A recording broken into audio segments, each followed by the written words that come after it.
200 கோடி மோசடி வழக்கு பாலிவுட் நடிகை ஜாக்குலின் அளித்த மனு மீதான விசாரணை ஏப்ரல் 15 தேதிக்கு ஒத்திவைப்பு.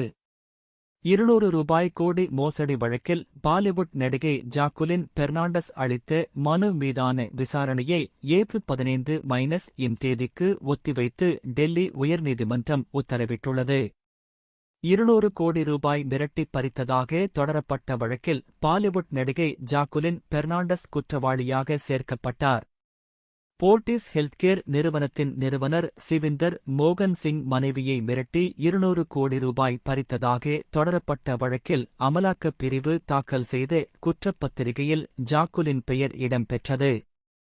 இவ்வழக்கில் முக்கிய குற்றவாளியாக சேர்க்கப்பட்டுள்ள சுகேஷ் சந்திரசேகர் குற்றச் செயல்களில் ஈடுபடுகிறார் என்று தெரிந்தும் தொடர்ந்து அவருடன் பணபரிவர்த்தனை வைத்துக் கொண்டதாக அமலாக்கப் பிரிவு ஜாக்குலின் மீது குற்றம் சாட்டப்பட்டது.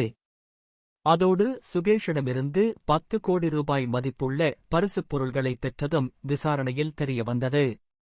இவ்வழக்கில் ஜாக்குலின் டெல்லி சிறப்பு நீதிமன்றத்தில் ஆஜராகி இடைக்கால ஜாமீன் பெற்றார். ஆனால் நீதிமன்றத்தின் முன் அனுமதியின்றி நாட்டை விட்டு வெளியேறக்கூடாது என்ற நிபந்தனையுடன் ஜாக்குலின் பெர்னாண்டஸ் ஜாமீன் பெற்றார். திரைப்பட நடிகையாக இருப்பதால் ஜாக்குலின் பெர்னாண்டஸ் அடிக்கடி வெளிநாடு செல்ல நேரிடும் என்று நீதிமன்றத்தில் ஜாக்குலின் தரப்பு கூறியது. இதனைத் தொடர்ந்து ஜாக்குலின் நீதிமன்ற நிபந்தனைகளை தவறாக பயன்படுத்தவில்லை என்ற அடிப்படையில் ஜாமீன் நிபந்தனைகள் தளர்த்தப்பட்டன. அந்த வகையில் ஜாக்குலின் பெர்னாண்டஸ் அவர் செல்லும் நாடுகள், அவர் தங்கியிருக்கும் இடம், தொடர்பு எண்கள் போன்ற பிற விவரங்கள் உட்பட அவரது பயணத்தின் விரிவான விவரங்களை வழங்க வேண்டும் என்று நீதிமன்றம் தீர்ப்பளித்தது. இந்த வழக்கு தொடர்பாக முதல் தகவல் அறிக்கை பதியப்பட்டு அவரிடம் அமலாக்கத்துறை விசாரணை நடத்தி வருகிறது.